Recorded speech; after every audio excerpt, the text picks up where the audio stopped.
Right. We are back live. We are back live. Good evening, or good afternoon, or good morning, depending on where you're at. We are live. We are talking today about the Hungary Continental Tour. So, Hungary Continental Tour, it just capped off. We saw interesting performances across the board.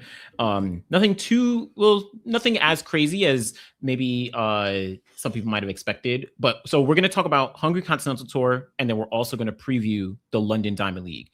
I figured we do double duty because it's not too crazy in terms of like everything. But yeah, so we'll dive into that. We'll get started in a few. But yeah, it was good. Was good. Appreciate y'all for jumping in. Yeah, it was what'd you call it? Yeah, I mean the meet went down. So we'll talk about, of course, the women's 100, the women's 200, men's 100, men's 200. The men's 110 hurdles was interesting.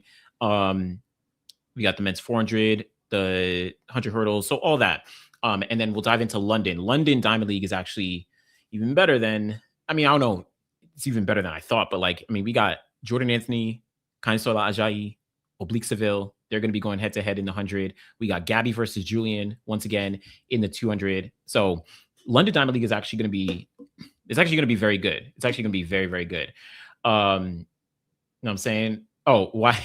I better explain why I left Oblique out in the title before the Jamaicans come for me. The thing about it is that the reason I left Oblique out is because Oblique already raced Ajayi at Prefontaine, and Oblique raced Jordan in Monaco. So I wanted to, and like, I don't know, I was just trying to fit stuff in, but I was like, yo, I feel like Ajayi versus Jordan Anthony is a generally more interesting discussion right now because it's like the two new generation guys. Oblique Seville already has his world championship gold medal, right? But the two new generation guys, one coming out of college right now, the other just finished college last year. What are they going to be doing? You know what I'm saying? Um, yeah. Oh, yes. Early morning. Hey, if it's morning, I appreciate you. But yes, night. It's, it's 6:30 p.m. Eastern time here. So, we little evening, but yeah.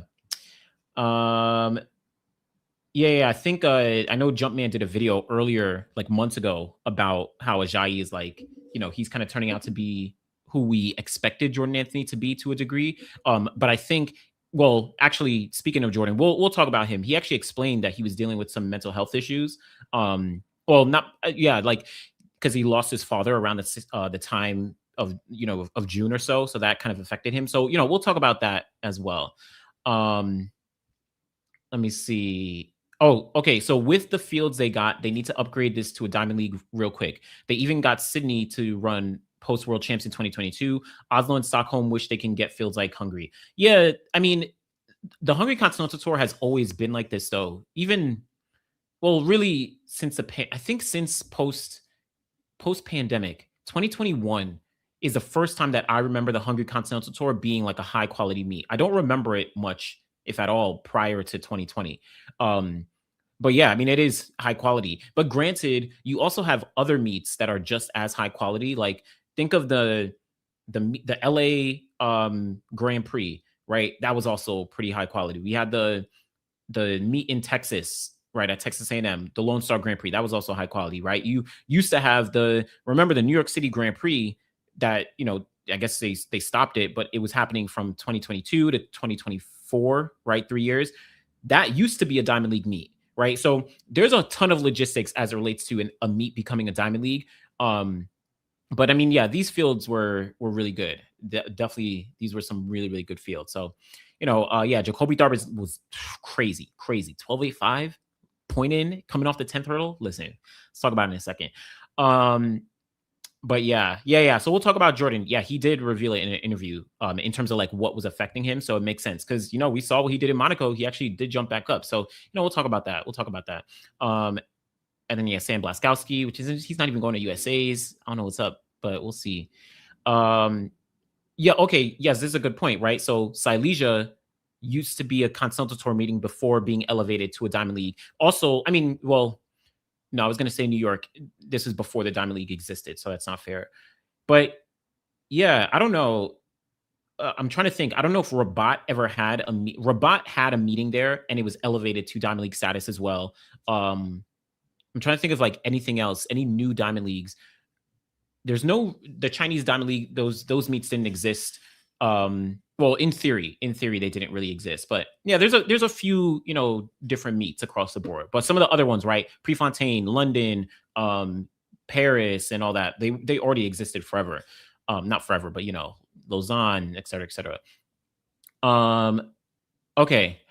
Okay, yeah, and we'll get to this because I want to dive into the Hungry Continental Tour. But I'm glad this last race against Oblique seemed to help his confidence. The last few interviews he's had, he seemed kind of sad, to be honest. At this point, I want to see him drop sub 9.9. Yeah, like I said, he in his interview after Monaco, he actually said that he was. This is Jordan Anthony. He was dealing with the loss of his father, in the June timeframe. So he had lost his father in the past, and during the same time frame every year, it seems like that affects him, right? I mean, you can never like, I don't know, you can never fully like grasp and understand how the loss of a family member is truly going to affect you years down the line. You know what I'm saying? So during this time frame, he's probably going to have these memories. He's probably going to be looking back at the times that he spent with his father, and when that time comes up again, right, during June, that's going to affect him in all different kinds of ways. It's just that we, on the outside looking in, we're more apt to look at an athlete and say, oh, they must be injured, right? Or they must be dealing with a physical setback, when we don't take into consideration how mental setbacks can also, hurt you. Like, at the end of the day, these athletes are still human. And again, if you've ever lost somebody, you have no idea. You could be sitting at work, you could be sitting in class, you could be sitting in your car, in the train, and all of a sudden something comes into your mind and it hits you, right? Like, how are you going to deal with that? But now we are watching an athlete like a Jordan Anthony, who we have expectations of, like, yo, you're supposed to be running fast. You're supposed to be running fast. But what if 15 minutes before he stepped on the line, he just got hit, like, oh man, like with a crazy memory. You know what I'm saying? And then that affects how he races. So, it's hard for us to kind of take those things into consideration, because it's not like, oh, I went to the doctor and my leg is, I strained my hamstring, right? It's harder to take those things, but those are very, very important, and it affects human beings, right? The athletes we're watching, they're human beings. So, what I'm saying? So yeah, okay. So let's see. Let's go ahead and dive in, and let's go ahead and dive in. Um, yeah, okay. And last one. Yeah, Jordan said in the Ready to Go interview that he doesn't cry. He needs to learn to cry because that's not healthy for a man, despite somehow still lingering beliefs. Yeah, that's the tough part, right? I mean, it's a whole societal thing in terms of like how men are supposed to act, and how they're supposed to deal with emotion, and how they're supposed to deal with grief, and how they're never supposed to cry, et cetera, et cetera. And I think it's like, we as fans, sometimes don't give as much remorse to, in a case like a Jordan, who is saying that, okay, he doesn't cry, but like, at the end of the day, he's still human. Even if he says like he doesn't cry, he's still probably going through things emotionally, and it's still going to hit him. So I have a lot of grace for that point. But yeah, I agree. Yeah, he shouldn't. He's just making a point. No one is saying it should be used as an excuse. Yeah. Okay, so, and yes, and actually, this is going to lead into the women's 100 meters. So it's not about someone else caring. It's about how you deal with it internally, and you cannot judge anyone for how they grieve, and when it comes about. And I don't think like they were making like a hard point, but in relation to the women's 100 meters at the Hungary Continental Tour, this kind of does come into play a little bit, because we're talking about how Coach Stephen Francis just passed away recently, and we were, in the preview, talking about how different athletes will actually deal with the loss of a major figure. And I think the unpredictable way of how athletes deal with different situations, I think it played out here in the women's 100. So for context, women's 100 meters, Hungary Continental Tour, Julien Alfred clearly took the win. I mean, not even close. Literally a full tenth of a second, 10.87 seconds to take down Tina Klein as well as Brianna Liston, and then Elaine Thompson-Herah in fourth place, and Cambria Sturgis in fifth place. Julien Alfred is, like, obviously she was the class of the field. Like, no one was going to beat her in this field. It was just a matter of like how much farther ahead of the rest of the field was she actually going to finish, and she dominated. Again, 10.87 seconds. What's interesting is that a lot of the women were actually relatively close to her. Elaine Thompson at the start, Elaine Thompson-Herah, the first like 5 steps or so, got out with Julien Alfred. Tina Klein was also right there with Julien Alfred. But then once you hit like 30, 40, once we got to like 50 meters, Julian Alfred started to just like quote unquote pull away, right? Elaine Thompson-Herah started to like fall back. Brianna Liston started to make some waves. Tina Clayton kind of maintained her place behind Julien, but Julien was like really pulling away. Tina Clayton more so maintained her place ahead of the rest of the field, whereas Julian Alfred really just like pulled away. Again, 10.87 into a slight headwind. So this was negative 0.3. I mean, Julien is on another level. Now, obviously, this isn't the 10.7 or something like that. I know some people might have been looked at it as disappointing. I don't think this was disappointing in any capacity because people might have had the expectations. Okay, she just ran 21.51, number 3 all time in the 200. Okay, you're about to come to your next race and you're about to run 10.7. You're about to run 10.6. The problem with those expectations is A, it's a different event, right? B, she just came off running that 200 in 21.5. So literally a couple days ago in Monaco, right? In South France, right? Monaco, and then going over to Hungary. So that context is necessary, and we can't expect athletes to 100% be on like 100% personal best form in every single race, right? Like I think those expectations are slightly skewed. If you're looking at, in my opinion, if you're looking at this as a disappointment, I actually look at this as a very, very good performance, if anything, from Julian Alfred, and not time wise, but in the sense of relative to the field, pretty much equivalent to what she did in what do you call it, in Monaco. I keep forgetting the meet. Remember, in Monaco, in the 200, she was essentially 2/10, just over 2/10 of a second ahead of Ajayi Haj, 21.51 to 21.78, right? Here in 100, shorter distance, but she was a full 10th of a second ahead of the field. How often do athletes win by a 10th of a second and it's not domination in 100 meters, right? 10.87 to 10.97. I think that's a big performance. And you're looking at the world championship silver medalist, right? You're not saying this isn't like a lower level athlete to a degree. This is someone who is literally coming off winning a world championship silver medal last year and running 10.7 seconds, right? And Tina Clayton has run 10.85 multiple times this year. So I think this was a very, very good performance for Julian Alfred and just continues on the trajectory that she's been in all throughout the year. She won the 200 at the Rome. Well, she won, a couple races early down in Texas. And then she won the 200 at the Rome Diamond League. She wins 100 at the, the Oslo Diamond League. Then she goes to Monaco, wins the 200 there, and then she wins 100 here. Like, Julian Alfred is doing her thing. And I think this was an excellent performance. Excuse me. So yeah, and not everyone is 2022 Julien, right? Like you're not going to have like blowouts every single day, right? Like there's a reason that Julien was able to compete all the way into, her, it's crazy, into her late 30s. It's crazy, right? She was one of one. So, and Julian's still feeling the effects of the 21.51. Yeah, it's very possible. The effects of the performance and the travel, but to still run 10.87 into a very marginal headwind and take down a field like this, come on. That's like really good. Really, really good. So yeah, shout out to Julian Alfred. Tina Clayton right there, 10.97. Brianna Liston remaining consistent, even though this wasn't sub 11. Again, relative to the field, third place, 11.01, just behind Tina Clayton. I think it's a good performance for Brianna Liston. And then we get to, before Elaine Thompson-Herah, Camber Sturgis, 11.07 for fifth place, and then Jonelle Smith, 11.12. So before I talk about Elaine, just that context that I was kind of talking about with how athletes deal mentally with certain things.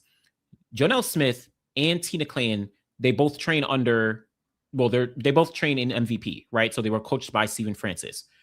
At the Prefontaine Classic, Jonelle Smith ran a personal best of 10.89 seconds, whereas Tina Clayton and Shericka Jackson, they didn't run well.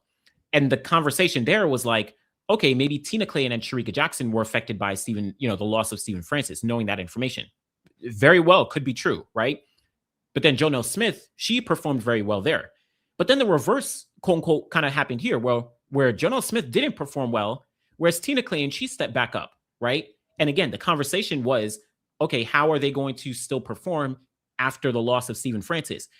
This is why it's impossible to kind of, process or to understand how an athlete is going to process, a mental, a tragedy, but how that's going to affect their mental, right? So it's like impossible to really, pick things out. But shout out to those women. In Elaine Thompson Hero, though, fourth place in 11.04. This was an interesting performance across the board. So I think the mayor said by 40 meters, I honestly thought Elaine could have won because she was closer to her than I thought she would, closer to Julien. But her top speed never seemed to kick in. This is really the assessment I had of this race, where at the start, Elaine Thompson Hira, Tina Clan, Julien Alfred, they were really right there. They were all kind of right there. And Elaine was right there with like 30, getting to 40-ish. But at that point, it's like Elaine started to just go backwards. Like she really just started to go backwards. And that's where you see, of course, Julien Alfred and Tina Clan, they pull away.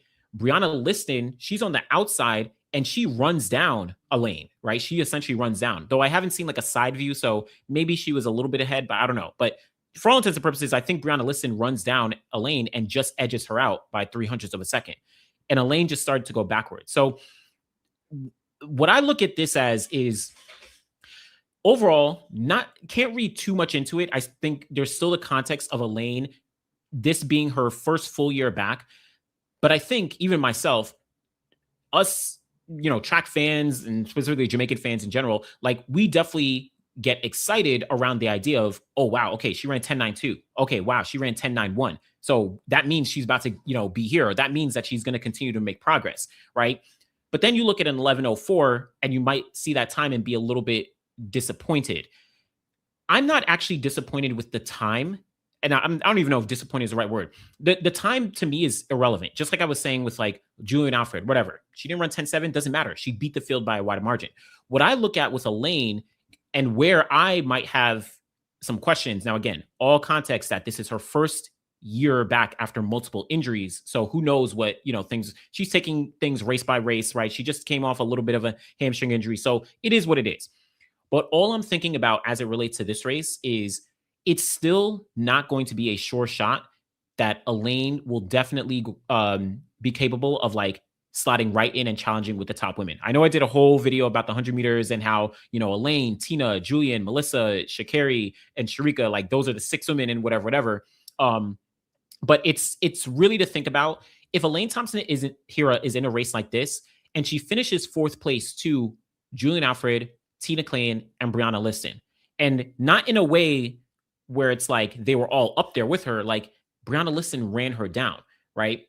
Again, put all the context that we need, because obviously I understand that there's context, but that does lend itself to the question of, okay, when she's actually, I don't know, lined up at, I don't know how many points she has. I don't know if she'll get enough, but like if she lines up at Ultimate Champs, right?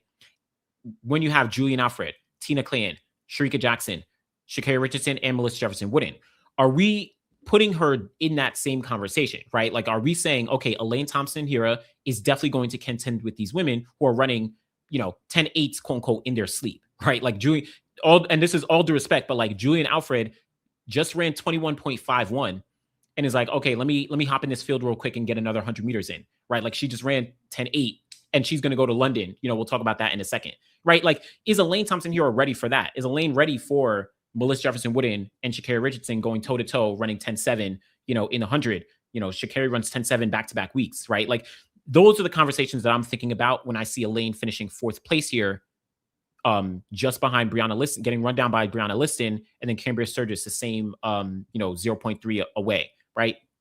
Obviously, this is one race, so we'll see more. Who knows? Her next race, she could pop up and, run 10.85. Like, who knows? You know what I'm saying? So, but the place is more interesting to me than like the time, right? I don't want to get too caught up on the time. Think about like her placing and where she finished relative to the other women. So interesting questions. But we'll see what actually does go down. One last thing I'll check is Road to World Ultimate. I do want to check like if some of these women are actually in this. So Julien Alfred, she has a wild card. This is like who is going to be selected for the World Ultimate Championships, right? You have Julien Alfred's, Melissa's, Tina Clan, Sha'Carri Richardson, Sharika Jackson, right? The top women already. Janelle Smith, right? Elaine. So Elaine is currently, she's kind of outside. So Elaine is outside the quota for now. So this is she's down there. So Elaine Thompson Hira is 41st right now, and you have to be in top 16. So she's still a little bit farther down. I look at someone like Liston. Brianna Liston, she's currently in the quota at 12th. So that's who knows if Elaine is actually targeting the World Ultimate Championships this year, but it's going to be tough. It's going to be very tough if she wants to get a spot, right? Again, she's currently 41st and she has to be top 16. And you look at some of these other women like an Amy Hunt. Amy Hunt is going to get many, many opportunities to compete on the Diamond League circuit. That's why she's ranked number 7th right now. You know what I'm saying? It's all based on points. It's all based on points. It's based on the World Athletics ranking. So it's based on what place you finish at these relatively major meetings, and then like what time you might run at that meet and things like that. And then also all these different factors. But essentially, if let's say that Elaine she won this race in 10-7, let's say that happened, she wouldn't get into the rankings quota. Like that wouldn't happen. She has to be running in some high quality meets across the board. This was a high quality meet, but it's going to take a lot more because of how far down she is, right? How far down she is. So that's something to take into consideration as we look forward with Elaine. The thing is, and you're saying, and I'm going to get to some comments before I move on. So can Elaine get enough points? The thing is maybe. As I was saying, right now Elaine is ranked 41st. I think they'll add in the points here, but the problem is she finished 4th place. So that's not going to get her enough points. Whereas Brianna Liston and Tina Clayton, they're going to get more points and maintain their spot. Whereas Elaine Thompson-Herah, she's not going to get as many. Now, as she continues to accumulate points, you're looking at someone who's closer to the top. Amy Hunt. Amy Hunt, as it stands now, is going to potentially have a better shot of accumulating more points because she's competing in big Diamond League races more frequently than Elaine Thompson-Herah, right? Elaine is being very strategic about her year and taking it a little bit slow. And not maybe going into very big meets. Whereas Amy Hunt, she's healthy, right? And so if she can go to a Diamond League meet and finish 3rd place, that's going to get her a lot more points, even if she doesn't break 11 seconds, right? There's a reason she's up here in 7th. There's a reason Zainab Doso, Patricia Vanderweeken, right? Shout out to Dean Asher-Smith. Like certain women are up here, even though we wouldn't look at them as like, shout out to Dean Asher-Smith, but like Amy Hunt, Zainab Doso, Patricia Vanderweeken, right? They're not like the top women. So, that's the context that we'll put in there. So we'll see. And last one, because I see you asked who's at 16. It's Jason Sears. Oh yeah. You said Jason Sears, but Jason Sears is probably going to get kicked off because I think she's been injured. So and yeah, this is a good point. So the World Indoor 60 meters and factors into it too. So all these kind of factors of world ranking, that's what makes it tough for someone like Elaine. But it is what it is. Exactly. Yes. So Elaine has to go to these Diamond Leagues and be in top 3. It's going to be hard, especially in these last few Diamond League meets in August. That's why I say, like, look at Amy Hunt. She finished 2nd place to Julien Alfred at the Oslo Diamond League. Think of how many points that got her. You know what I'm saying? And she finished 2nd place to Melissa Jefferson Wooden, I think, in Stockholm. Like that's how these athletes rack up the points. Oh yes, good point. 2025 World Championships also counts. So, the semifinals and the final there counted. So, yeah. Okay, so let's move over and talk about the women's 200. Let me just pull this up here. Sorry, 23. Okay, so let's talk about the women's 200. We're going to roll through some of these performances. But women's 200. So Gabby Thomas and Kayla White. Listen, shout out to Kayla White, man. Gabby Thomas, so now 0 wind. Gabby Thomas gets the win in 21.83 seconds. Great performance for her as well. She ran down Kayla White. She had to run down Kayla White. Kayla White was out like an absolute rocket. She was gunning for that 21.92. Like, shout out to Kayla White. I know, like, this has been one of her goals. She wanted this, and she finally got it. And she got out to it. And she was in the Monaco race. Gabby Thomas was in the Monaco race. But Kayla White by like 150, 160, 150-ish, she was still leading. And then Gabby Thomas, she had that strength and she just like pulled away or surpassed her, at the end to be able to get the win. Shout out to Kayla White. I'll come back to Gabby in a second. Shout out to Kayla White. Her previous best was 22.001 seconds, which she ran in 2023 to get on to the World Championship team for Team USA to Budapest that year. If y'all remember, if you've been watching since then, I did a whole video profiling Kayla White. throughout that 2025 season, and how I was highlighting like, yo, she could be one of the next athletes to really make an impact. Like, again, y'all can check out the video. It's on the channel from like, I forget, it was either at the end of the year, maybe November, December, but throughout that year, I've been interviewing Kayla and all that, and hyping her up and stuff. And she made the team to the World Champs in Budapest. And afterwards, at the end of the year, I was like, yo, Kayla can be one in the future. Now, she made the World Championship team last year in the 100, and now she's running sub 22 seconds. Yeah, forget she was a 2022 NCAA champion in the 200. Like, Kayla's cooking it. You know what I'm saying? So shout out to Kayla White. She's going to be at USA's. Anavia Battle, third place. Sade Williams, she actually got the Barbadian national record with 22.5. But Gabby Thomas, let's talk about Gabby Thomas. 21.83 seconds. Now, what's interesting is this is actually faster than what she just ran at the Monaco Diamond League. She ran 21.84 for that third place, and now she runs slightly faster. And what's actually funny is that at that Monaco race, she revealed that she just like, I don't know if she got there last minute or something like that, because she had an issue with her dog back home in Texas that was lost, and they had to find her. She had like a whole situation apparently in Texas. So she kind of got to Monaco. I don't know if it's last minute, but there was stuff going on. But regardless, I'm impressed that she was able to run back-to-back 21.84 and 21.83. I know that there's going to be the continued narrative about like, Gabby running 21.8, and that's all she could do outside of the United States. But like, we are down, and I forget, but I might have put it in the title, but like, Gabby is insanely consistent. Number one, Gabby just tied Shericka Jackson for the most sub 22 performances in history out of any women in history. Like, Gabby just tied Shericka Jackson. Both of them now have 19 sub 22 second performances. It's crazy. Like, it's actually crazy. And just for, I'm going to bring this up just for context. If you look at like, let me see, top, oh yeah, this is it. If you just look at like the top lists, really, I mean, we can look at all time, but I just want to go to, let's go 2019. Just to go 2019 for the top list. This is like Gabby and Shericka. Like, this is literally all Gabby and Shericka. I'm just gonna pull up just for all of them. If you look at the like depth of performances, obviously Shericka Jackson, my bad. Obviously Shericka Jackson, she has all of this, right? Oops, my bad. Jackson. So just highlight, right? Shericka Jackson, she has all of this across the board, all these, top performances across the board. And she nets out with 19 20-second performances, her slowest being 21 sub 22 second performances, right? 21.99. So a ton of, Shericka Jackson, and especially at like the top rung. But Gabby Thomas is also right there, right? She is also right there. So now she has 19 sub 22 second performances with this 21.8. But if you look at Gabby Thomas and all her top performances, like, she is also just as stacked up there with like, and the amount of 21.8s she has is crazy. Like, I know people like to downplay her, but Gabby Thomas has a lot of performances. You know what I'm saying? A lot of top performances. So shout out to Gabby Thomas. That's why I think I might have done a video where it's like Shericka Jackson and Gabby Thomas have essentially owned this generation of sprinting.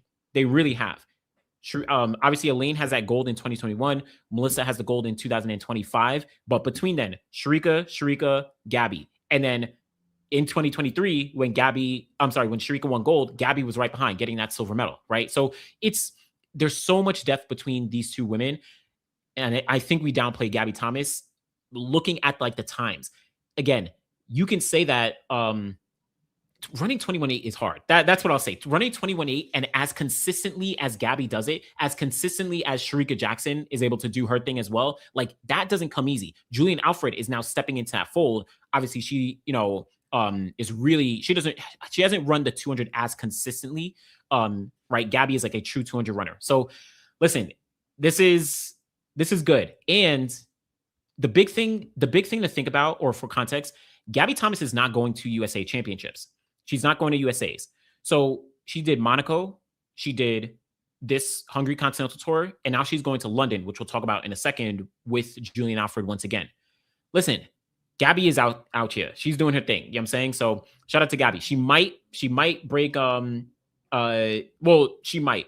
She definitely will. I mean, all things considered, it's like, unless the weather is terrible, but I think the weather is looking good. Even then, I think she's definitely going to do well. Like she's probably going to break that 22-second record. Now, Shrika, she'll pop off again later on, but like it'll be interesting to kind of track that sub 22-second record. Gabby Thomas, Shrika Jackson, they're tied right now. Gabby will probably break that record in at the London Diamond League this weekend. Shrika will probably run another 200 at some point, which will maybe tie. But then by that point, will Gabby have run another 200? Like that's going to be interesting. That's going to be interesting. But yeah, shout out to Gabby Thomas and shout out to Kayla White.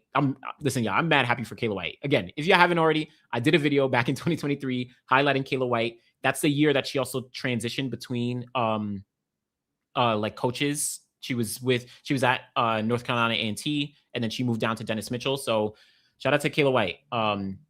Yeah. Shout out to Kayla White, man.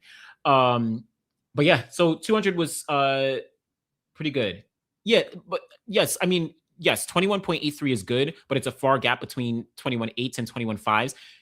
Sure, yes. And also, let me be very clear. I think, especially after this 21.5 from Julien Alfred, I definitely am more so like, okay, Julien Alfred, it's not going to be easy. The problem is Julien doesn't run the 200 as frequently, so that consistency hasn't been there. But like when you run 21.5, it's crazy. But like it can't be overstated how consistent Gabby Thomas is. And this isn't like, all due respect, this isn't like an Asafa Powell situation, right? In the sense that obviously Asafa Powell, he was dropping 9.7s like nothing, right? He was literally walking on water, jogging to 9.7, jogging, quote unquote, right? Like he was running 9.7s like nothing, super consistent, but he didn't have all the medals to actually back it up, right? Gabby Thomas is both very consistent and she has the medals. Like she's been winning medals since she first went to a world championship, global champs, the Olympics in 2021. Her first time ever, she got a bronze medal at the Olympics. Her next time, at a world champs that she competed was Budapest. She got the silver medal. Her next time, the Olympics, she got the gold medal, right? So I weight medals heavily. And then when you put the times and consistency on top of that, it's like hard for me to say, oh, nah, you can't do it. But sure, yes, granted, Julien Alfred running 21.5, it's crazy. So I don't know, but I still think when we talk about a global championships, it's impossible to say that Gabby Thomas is not in the conversation for a gold medal. And obviously a medal of any color, you know what I'm saying?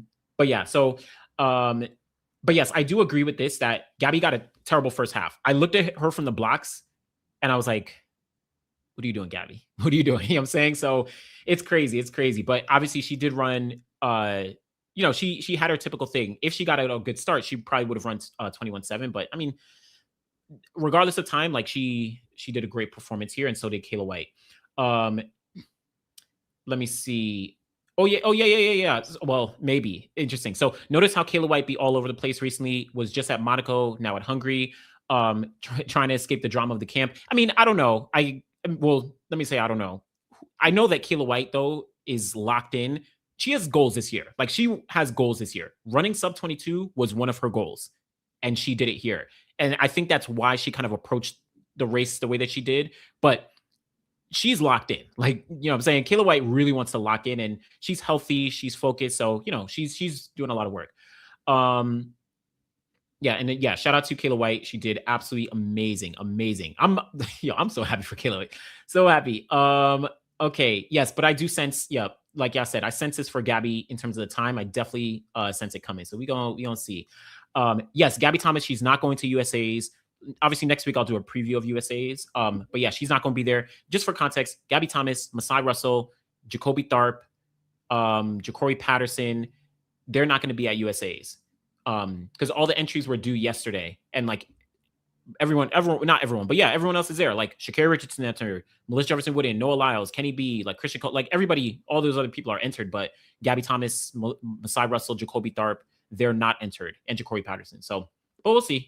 Again, they're all going to World Ultimate Champs. Like they all have a wild card. So even though USA's is not a qualifier for it, it's like, what's the point? So, okay. Let me make some moves because I want to get to some other stuff. Okay, last couple. So seeing Gabby and Sharika's consistency makes me mad. Elaine didn't run a lot of 200s back in her prime years, like 2016, 17, 21. The problem is she was always injured, right? Like I think with her injuries, she had to balance running the 100 and the 200 as frequently as she did, right? That's the tricky part. That's the tricky part. Um, with the full pull, she did to catch Kayla White. I don't think Gabby will catch Julien. Yeah, it's tough. We'll talk about London in a second. London will hopefully will produce the wins of London 2012. Please imagine. But yes, the weather is looking decent. Hopefully, fingers crossed. I don't think a lot of people. I think people don't respect Gabby's accolades enough. Like why she's in the mix. Plus the times are consistent. Both of them, man. It's like I don't know. And yes, last one. So Anavia Battle is working consistently too. Shout out to Anavia Battle. This was a good race for her. And she's going to be at USA's looking to see how she does. She hasn't done as well to start this year as she did in 2025, but she's getting back into the mix. So we're going to see. Shout out to Anavia Battle. Let's move over and talk about we'll kind of run through some of these. Let's talk about the men's. I'm sorry, wait, that's the women's 100. Let's talk about the men's 100 here. Men's 100. First thing I do want to do is apologize because in the preview I didn't give Emmanuel Esime as much props as I should have, but Emmanuel Esime got the win here. 9.99 seconds, the only guy under 10 seconds. Nothing too crazy. Into a slight headwind. These guys were really close together. You had Esime, you had Saminu, you had Akeem Blake, you had Nishan Ebanks, you had Akane Simbine. All these guys separated by 600ths of a second. Like super, super close. You know what I'm saying? But Emmanuel Esime getting under that 10-second barrier. My bad. Esime getting under that 10-second barrier. Great performance for him to maintain and hold his composure. And then the rest of guys right behind. This wasn't too telling for me. I think I feel like I might have expected a little more from Akane Simbine. But overall, not too many major takeaways from a race like this. I do want to just check with Emmanuel Esime. I think he has. I'm pretty sure he's good in terms of like the Road to World Ultimate. Apologies for the background noise.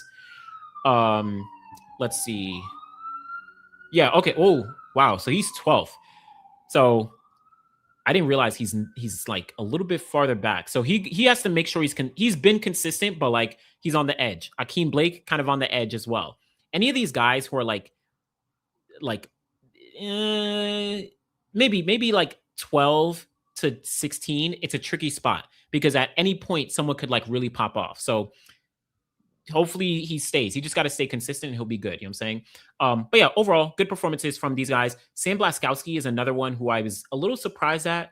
10.12.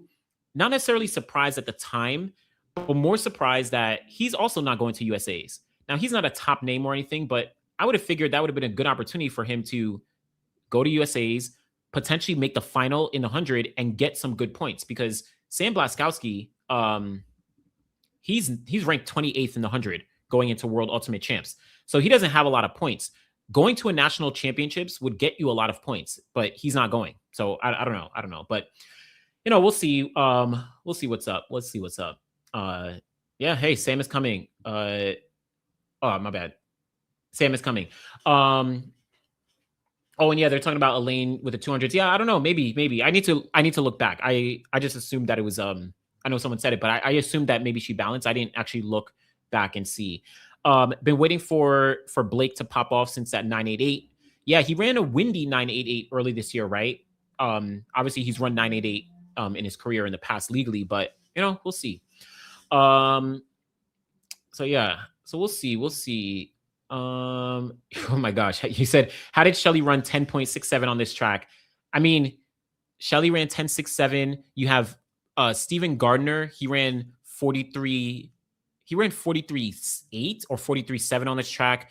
Brian Lavelle, he ran 19.69 on this track.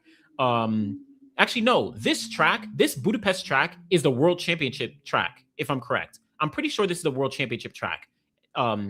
I think they just took off the top seats or whatever. But I'm pretty sure this is the same track that they had the World Championships at. So it's not like this is a whack track. I think like this is actually a really good. This is again, like we saw what happened at the World Champs in 2023. So it's not like this is a whack track. So yeah, actually, yeah. What's crazy is, yeah. The old, my bad. I'm getting confused. Yeah, the old stadium that Shelly ran 10 1:06.7 at, that's a different stadium. That same one that Sydney, that she ran the 50 whatever, right after the World Champs in 2022. She ran like 51. The one that Stephen Garner ran. That's actually a different track. After the Budapest World Champs, they moved to this new track and they just took the seats away. Like they redid the stadium or something like that. Yeah, I'm gonna be honest, I didn't realize that until this year, because last year they had it at the track as well, but it was just a different stadium. So yeah. Or was it different? The stadium didn't. I don't know. This is the World Championship 2023 track. So yeah, I was also confused. All right, so let's move over. Let's quickly highlight the men's 200. This is also a pretty good performance for the guys here. And Yassine Hisni, I apologize, I'm probably not pronouncing his name correctly, but he was able to, I'm gonna call him Yassine, shout out to my man from Morocco, 19.92 seconds, got the win, huge performance to take down a relatively decent field, right? Decent field across the board. Maka Charamba, second place, 2009. Same thing he did in Prefontaine, where he was like so far behind, didn't get a good start. He had to run down it was like, I don't know what's up with Maka. He ran 19.8 already this year, but he's getting back into the mix. Udodi in fourth place, Aaron Brown in fifth place, Gary Card, he's the second fastest U20 Jamaican all time, 20.28. So great performance. And then Lucky Kennedy with 24.4. But Yassine, he's making waves, man. His second time under 20 seconds. Obviously, we saw him at the Rabat Diamond League, where he was in lane 1 and he got second place. And it was like, whoa, who's this guy? Like, what's going on? He dropped his personal best and national record by a crazy amount. He backs it up. And not only has he been backing it up, he's been backing it up all around the world. He has literally been backing it up all around, around Europe and the Diamond Leagues. Like, it's not like, he's staying in Morocco and he's only running fast. He's doing it everywhere and against high quality athletes. He went toe to toe with Andre de Grasse at whatever meet that was, right? Like, he's doing his thing. So shout out to Yassine with this 200 meter win, 19.92, and the rest of the guys as well. So shout out to these guys. Oh, and yes, if y'all haven't already on this here, be sure to like the live stream and subscribe to the channel if you haven't already. Truly appreciate y'all for being here. Yassine has been so impressive in his progression. Would like to see how he does in a championship setting and how much faster he goes in Beijing Worlds and LA Olympics. Yeah, absolutely. And I forget, I'm just going to cross check here, but he's still, let's see, how old he is. He's 23 years old. Bro, he's just getting started. He's literally just getting started. So I'm excited. This is good. All right. Okay, yes, Gary Card, he broke his personal best by 2/10 of a second, 0.22 in this race. Can't wait to see him versus Tate and Jake at World U20s. Yeah, I wish he would have done just the 100. I guess he's doubling, but we'll see. What do you think about the 200 meter men? I think it's very competitive. Even though Letsile seems like he can be up and down, when we get to World Ultimate Champs, he's going to be there. You, of course, Noah Lyles, right? He's always in the mix. Kenny B, people can, say what they want in his 100, but the 200, he's going to be there. He's going to be consistent. You know what I'm saying? You look at, like I said, Noah Lyles. Oh, Dambile is showing that, like, yo, I am no fluke, right? Like, he's being very consistent. So the 200, Andre de Grasse, he's, showing he's back into it. So, like, I like the 200 right now. I like the men's 200.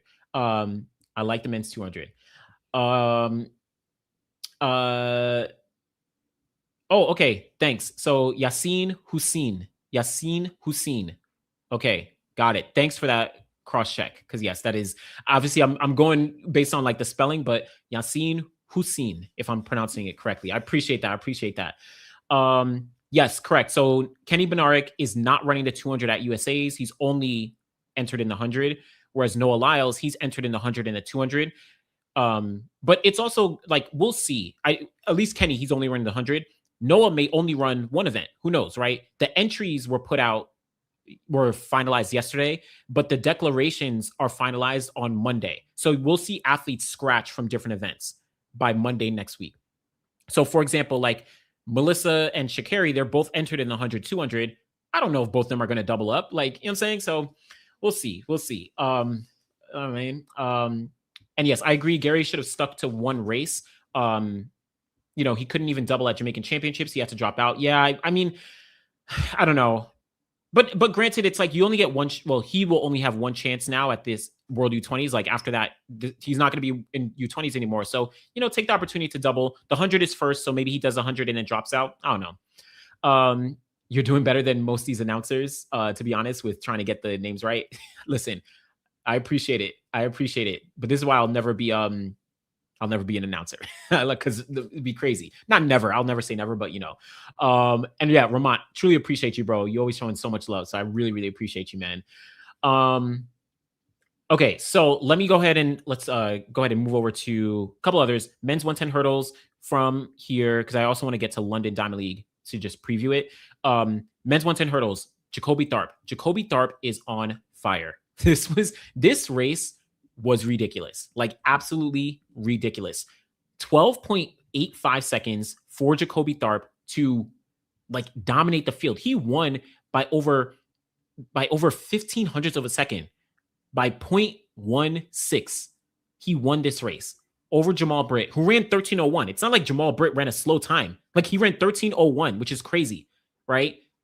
Jacoby Tharp, so Jacoby Tharp got an excellent start. He basically ran from he led the race from start to finish, bar none. And when he came off the 10th hurdle, he was like, it's my track. You know what I'm saying?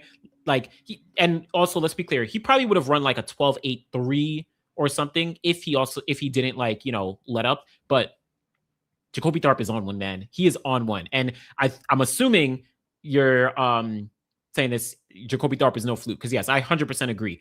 No fluke. 12.75. Obviously, he'd been going crazy throughout the NCAA season, but then 12.75 at NCAAs in the semis, 12.90 to win the NCAA final, 12.91 at Prefontaine, and now 12.85 at this. I'm sorry, 12.91 for second place at Prefontaine, 12.85 here in Hungary to be out. You can argue that this was the highest quality field that we have seen in 2026 so far.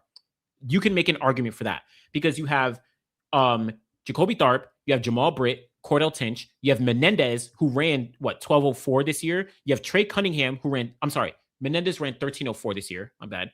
Trey Cunningham, he ran sub 13 this year, right? Rashid Brabell, this is first race back, but, after injury.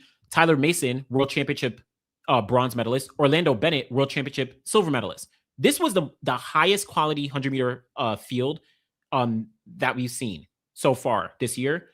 And Jacoby Tharp dominated it. And no one would have been able to catch him because Jamal Britt, his personal best is 12.86.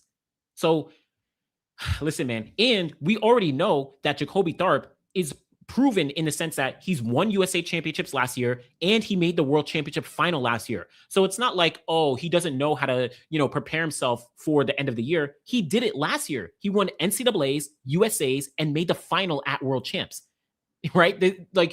I'm not worried about Jacoby Tharp going to World Ultimate Champs. And as I said, he's skipping out on USAs. Jacoby Tharp is Jacoby Tharp is very, very smart. I say probably because I don't know what him and his team are actually doing. But he's probably realizing, I just had a very, very competitive and long NCAA season. Why am I going to go to USAs and compete in more rounds that are going to be high quality against some of the top guys again, when I already have a spot? Let me just cross-check. I already have a spot to the World Ultimate Championships, right? I just want to cross-check to make sure I'm correct. Jacoby Tharp is already set for World Ultimate Champs. Yeah, he's set. Fourth place, he's set. You know what I'm saying? Like, why go to USAs? Why stress myself when I could take a break and then come back after a while, right? A well-needed break. Shout out to Jacoby Tharp, man. Like, listen. This is good. This is very, very good. I'm excited for Jacoby. Let me come back to Jamal Britt in a second. Hold on. Let me see. Just circle back. That's crazy. You said they mispronounced Anavia's name. That's crazy. Shout out to Anavia Battle. That's a homie. She's cooking. Let me see. Okay, so let's just talk about Britt, and I'll come back to Jacoby Tharp. Britt is coming off the race in Tennessee a few days ago. Excited to see how he bounces back in London. And then I know someone said Jamal Britt is traveling through proper world tour. Look at what Jamal Britt has done this year. Like, look at Jamal Britt's races. It is insane. the amount of races that he's done all throughout 2026, and it's not even like, so he had a full indoor season, January, February, like mad races all throughout indoors. And then you get outdoors and it's like week to week to week. Like he's barely taking any time off. This is Jamal Britt's year. Look at the dates. We are just going back to back to back to back to back. And this is like, let me see if I can bring it up. But this is like all over. This is all over the world, right? In the United States, in Europe, in China, and like everywhere. So Jamal Britt is cooking. He's cooking. You know what I'm saying? This is the one I wanted to note. So Jacoby Tharp, my bad. Jacoby Tharp now has the fastest personal best, second best time, and I think third and fourth best time as well at just 20 years old. Yep, 100%. So Jacoby Tharp, he definitely now has the fastest, and I'm just gonna bring this up, fastest personal best and second best time for sure. So in the 110 hurdles, previously it was Grant Holloway. So obviously Jacoby Tharp's 12.85 didn't come up here yet, but previously Grant Holloway had run 12.81 and 12.86, right? But now Jacoby Tharp has 12.75, and today he obviously ran the 12.85, so that would slot in right between here, right? So he is obviously ahead of Grant Holloway in terms of the first and second. But then he also has a 12.90. Where's he at? Yeah, he has 12.90 and he has 12.91. So Jacoby Tharp is on one, man. Jacoby Tharp is on one, man. Like this is different. This is different. Shout out to Jacoby Tharp. He's making waves. Yeah, he's making waves. Good question as it relates to Jamal Britt. I wonder how long he'll be able to hold his peak for the rest of the year. Yeah, hopefully he'll be able to, because he's going to World Ultimates. We'll see. The American men will sweep the 100-meter hurdles at World Ultimate Champs. It's probably, they are the favorites to do so as well, but I would keep an eye out for Menendez.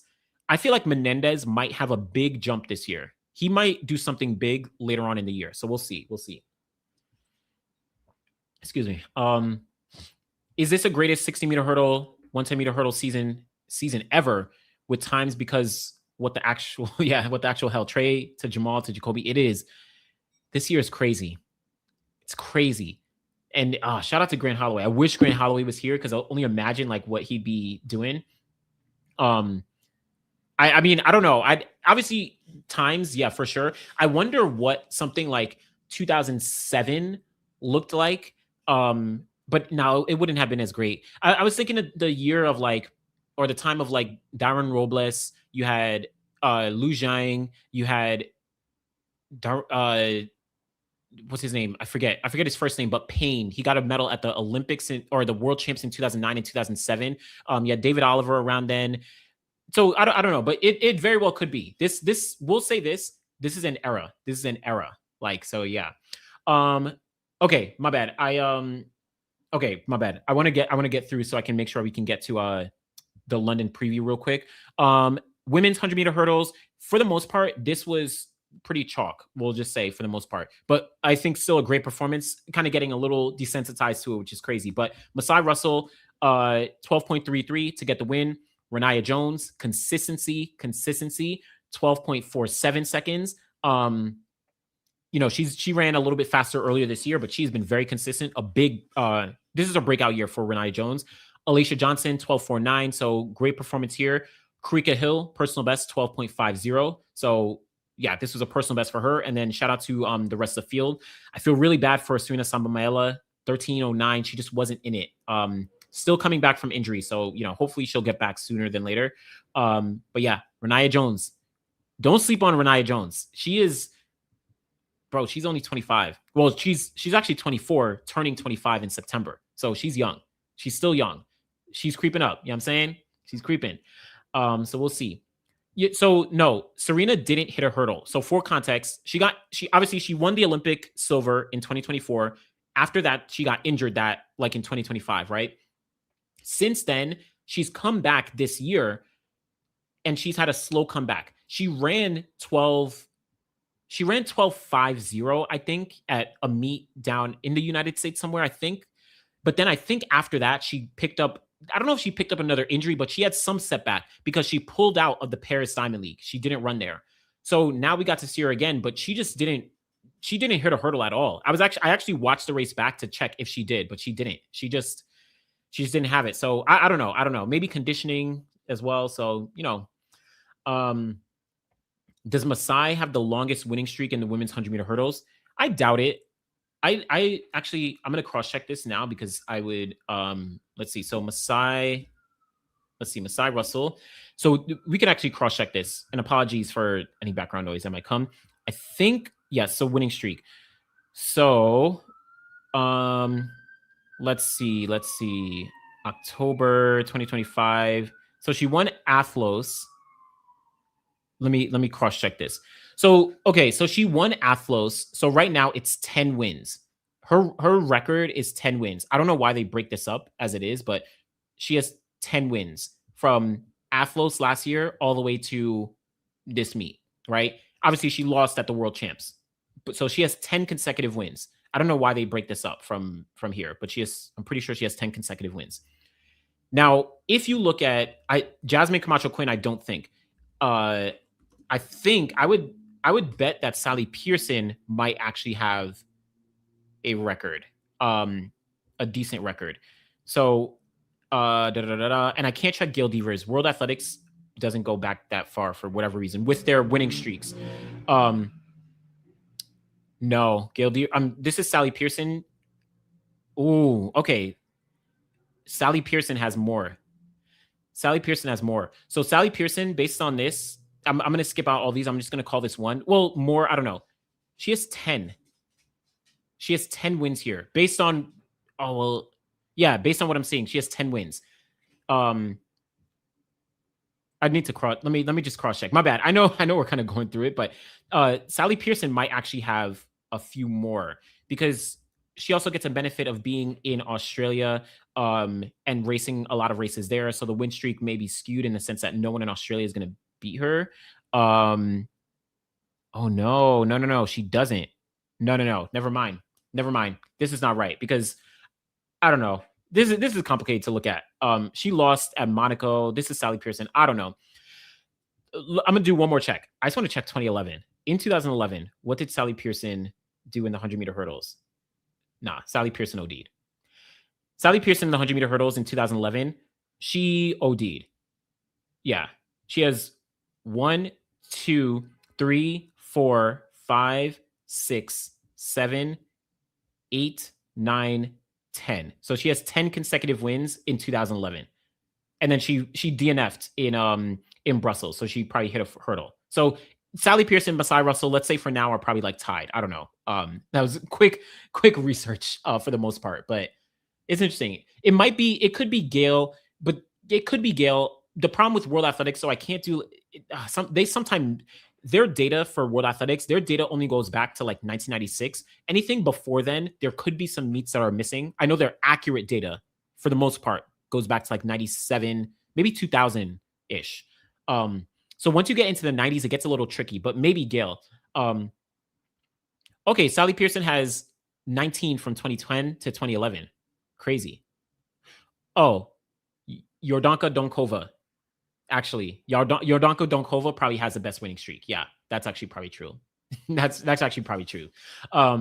Okay, so yeah, shout out to the women's 100-meter hurdles, though. Excited to see how that kind of does continue to pan out. Let's quickly talk about the men's 400. Shout out to Muzala Samakonga. He was going for sub 44. He really wanted sub 44 seconds, but he got 44.02 just off of it. So not quite the sub 44, but great performance.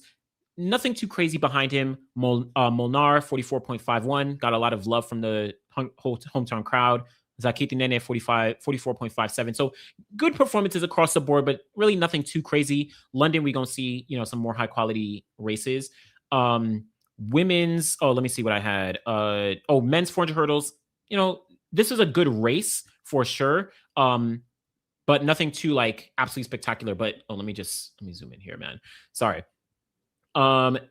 You had Emil. He was able to get the win running 47.58, just edging out Trevor Bassett, who ran 47.59, which was crazy. Like this was actually a really, really crazy race because Trevor Bassett, all of these guys were super close. Lima, Caleb Dean, Trevor Bassett, and Emil all of them were super close, but Emil kind of like creeped up on the outside lane and was able to just surpass Trevor.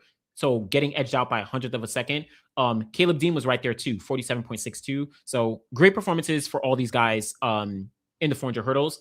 Women's 400 hurdles was also a good field, but maybe, good field overall. Jasmine Jones, 52.91, her first race under 53 seconds this year. So she was able to really kind of hold things down, just ahead of Rochelle Klein, who ran 53.34, and then the rest of the field. So good performances across the board overall. Last two, shout out to the women's long jump. Shout out to my to Monet Nichols, 6.88 meters. Oh, they give the wind here. 6.88 meters. And I can't bring up the series here, but like Monet Nichols went crazy. Monet Nichols jumped like 6.81, 6.87, 6.84, 6.88. Like her consistency is off the chain. It is absolutely off the chain. Like I'm very impressed with Monet Nichols and like what she's been able to put together in terms of her consistency. So yeah, great performance for Monet Nichols, and then Claire Bryant in second. Like no one was even at 6.8. Like it was crazy in terms of the long jump. And then last one here in Hungary was the men's long jump. Nothing too crazy on this side either, but we did see Miltiades Tentoglu, very, very comfortable win, 8.31 meters to get the win in the long jump here. And this was on his final jump, but nothing too crazy. Great performance for the men here. But all right, so what we're gonna do is let's quickly talk about the London Diamond League. I'm just gonna like slide over to the London Diamond League. This is going to be good. So London Diamond League, let me just note this here. So yes, London Diamond League, this is going to be good. A few core events that I want to take a look at, but listen, man, I guess we can start off with the 100. Hold up. Let's start off with the men's 100. So men's 100 meters at the London Diamond League. So look at this field, yeah. I wonder. Let me see. Hold up. Let me see. Okay, so I'm gonna do this. Who wins? I'm gonna do a poll. The London. Let's see. London men's 100 meters. I'm gonna do this to just like test it out and see what's up. So we're gonna go oblique. We're gonna go Jordan, Anthony. Let's see, oblique Seville. And then we'll do Sola Ajayi. Apologies if I'm getting his name wrong, but I am curious to see. So I'll just keep with those three. And then maybe one other athlete. Who else? So oblique Seville, Jordan Anthony, Ajayi. Who else do y'all think is maybe like the best contender for like, oh no, I could see them winning this race? Like who's a third one? Or I'm sorry, who's a fourth one? Who y'all would say maybe he can win? They can win this race. I'm curious, but just for context, you have Ajayi in this race. You have Jordan Anthony, so they're going to be racing for the first time in 2026. You have Jeremiah Zhu, Ramel Glaive, who just won UK champs. You have Zarnell Hughes. You have Gif Violela. You have Oblique Seville, and you have Letsile Teboho. So this is good. This is very, very good. Okay. So I'll just put I'm gonna do this only because he's like, no, I can't do that. So I'm gonna say Gift because he won. I was gonna say I can't do Teboho because he's like he's been crazy. Okay, so I just wanted to test out this poll, but this should come up in a second. Okay, so should come up. So I just put a poll up. It should come up in a second, I think. I don't know. If it does, then if it does, but maybe not. I don't know. Let's see. Does it work? I don't know. If not, I don't know, man. I don't know. Trying to get these things to work. If not, it's all good. But man, I don't know. Did it work? No, it didn't work. No, it didn't work because it didn't come up for me either. Oh, that sucks. I don't know why it didn't pull up.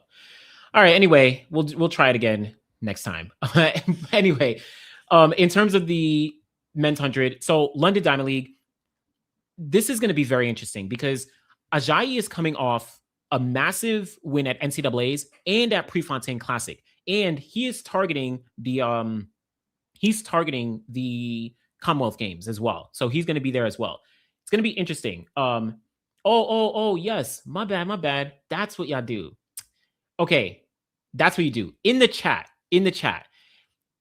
whoever you think is going to win, put 1 for Oblique Seville, put 2 for Jordan Anthony, put 3 for Kaisola Ajayi, put 4 for Gift Leolela. So you got to type it in the chat. That's what you got to do. My bad. My bad. See, y'all know this better than I do. So yes, in the chat, y'all got to type 1 if you think Oblique Seville is going to win, 2 if you think Jordan Anthony is going to win, 3 if you think Ajayi is going to win, or 4 if you think Gift is going to win.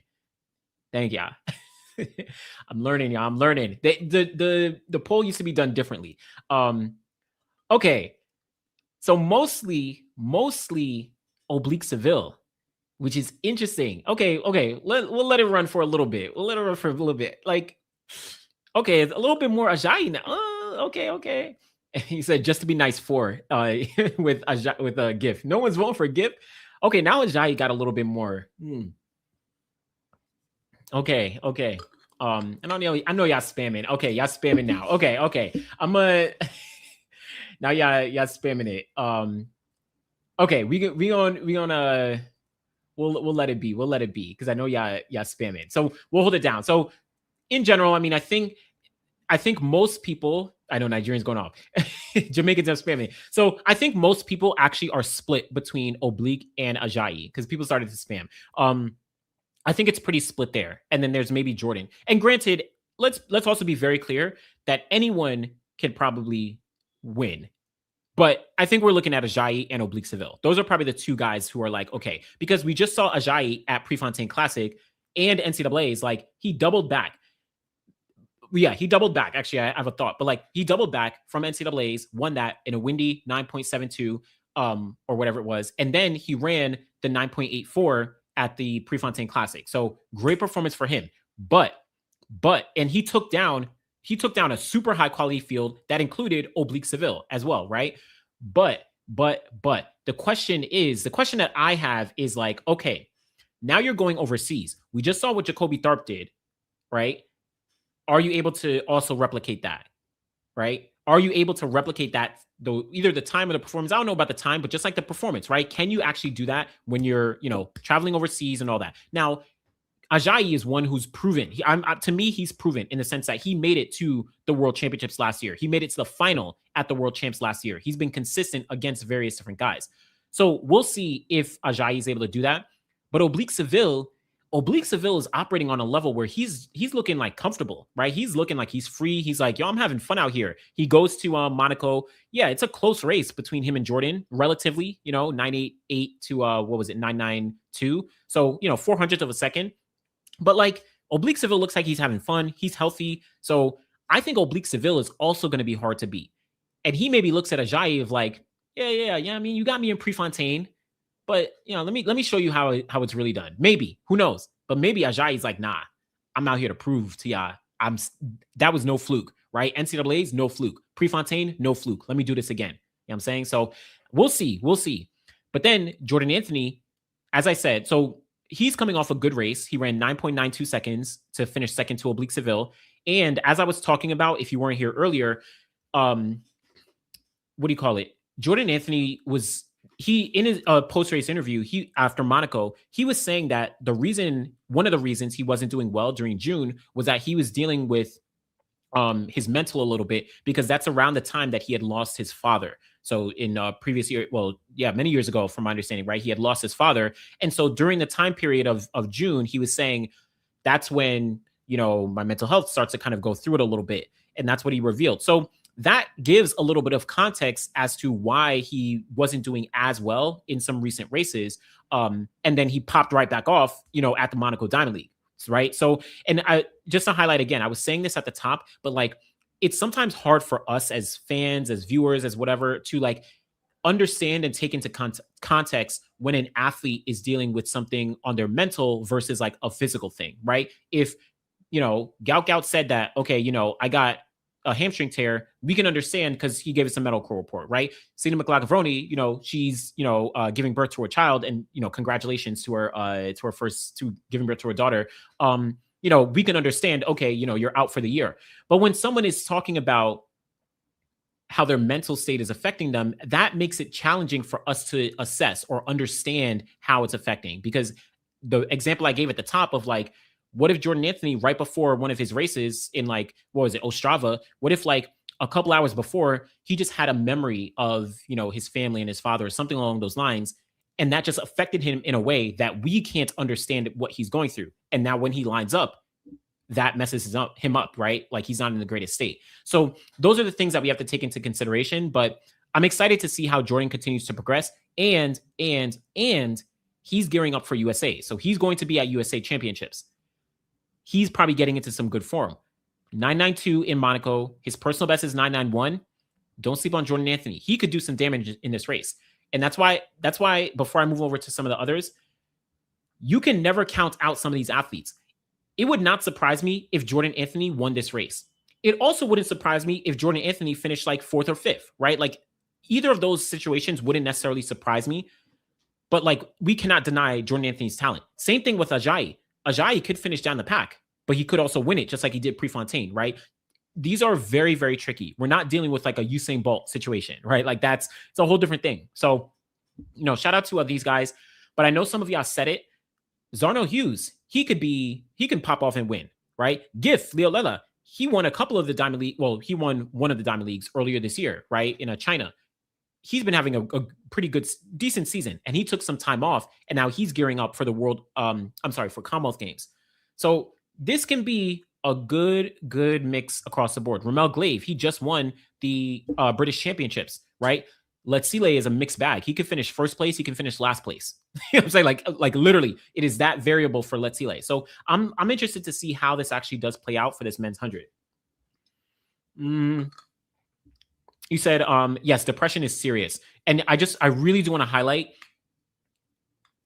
I was speaking about this at the top. These athletes are human beings. Think of how you as an individual deal with certain things. If you lost a family member, like you can't control how you might be affected on your day-to-day, and how a quick memory of that family member might pop up when you're on the train, when you're driving, right? When you're in the store, when you're sitting in your house, like it might just pop up, and that might ruin your day.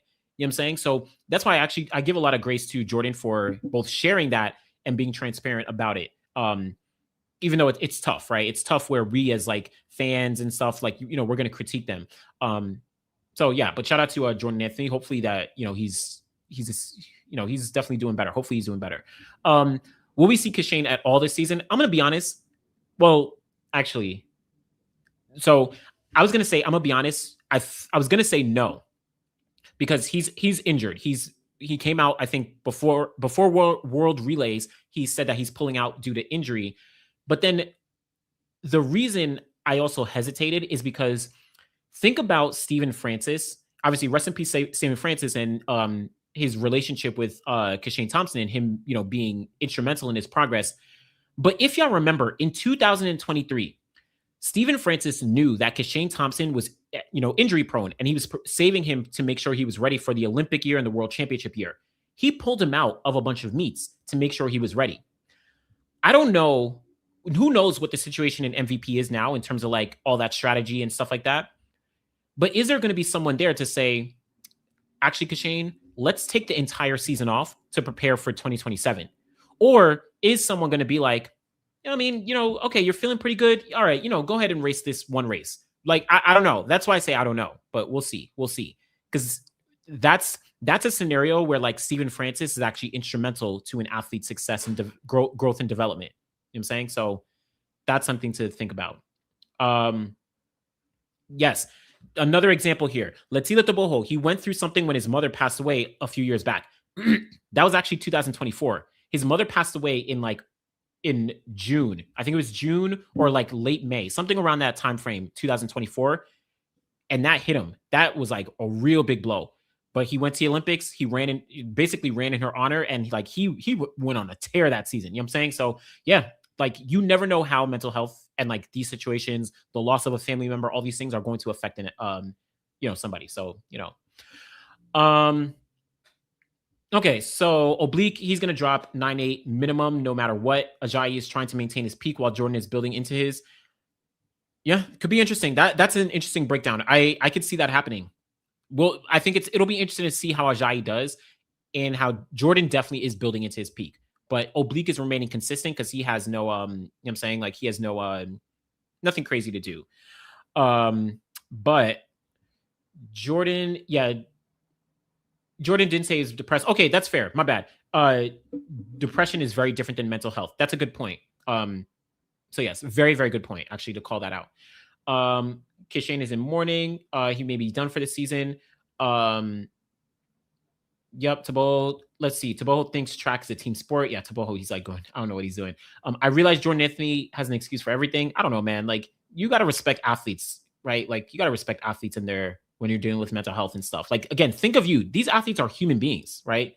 Like, you can't just downplay them. Rooting for Jordan. I don't know if he's gonna win, but I love underdogs. I agree. Zarnell has not looked like himself in the 100 recently, but the 200 he ran at UK Nationals was good. If his start goes well, he'll be in the mix. Definitely hoping all three Brits go under sub 10. Let's see. Okay, yes, that's true, and yes, I definitely respect that, the differentiation between depression and sickness. Very, very true. I'm sorry. Don't cheapen an actual sense. Depression versus a moment. Very, very true. Yes, let that be very, very clear. Appreciate that cross check. Lion Levy said Kashane's not been barely training these past few weeks, and that's before Frano passed, and he's only been training less since his passing. Yeah, that's a good point. So who knows? Okay, so let's move over and talk about the women's. Hold up, the women's 200 here. Because this is also a very, very good field. Hold up, let me just pull this up because we got one. The women's 200 is right back. Give me 1 second.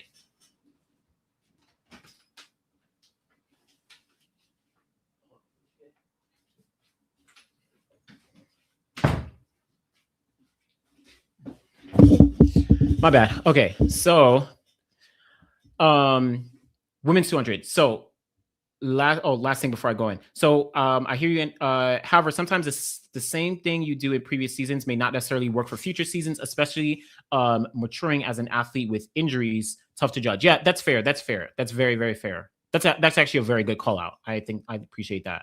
I think Kashane is waiting until before World Ultimate Champs. Don't think they are going to pass up so much money. Yeah, but the problem is, and let's just look at the road to World Ultimate Champs. Kashane is actually in a big issue because I could be wrong. Let's see. Oops, my bad. Oh, he's there. He is fourth. Where did he get all these ranking points from? Let's see. Oh, he went to indoors. Kashane is lucky. He went to World Indoor Champs. I forgot. So he got a lot of points. Who knows? But I doubt. Okay, let's just get to this 200. Women's 200. This is going to be another rematch of Julien Alfred versus where's she at? Gabby Thomas in this women's 200. Yeah, and sorry, Kashane has points from World Indoors and from last year's champs. Yeah. So women's 200, Julien Alfred, Gabby Thomas, and we also get Shawnee Miller-Weibo. You add in shout out to Cambria Sturgis. She's been in the races. Dean Asher Smith, Anavia Battle. We just saw her as well. You have Success and you have Amy Hunt. This is a very, very good field. And I think a couple different storylines as we look forward to this what do you call it? This this London Diamond League. So Julien Alfred coming off this 21.51 and this 10.87 in what do you call it? In Hungary. So now this is going down on Saturday. What is she going to look like? I think one key thing, and I'm going to say this all the time.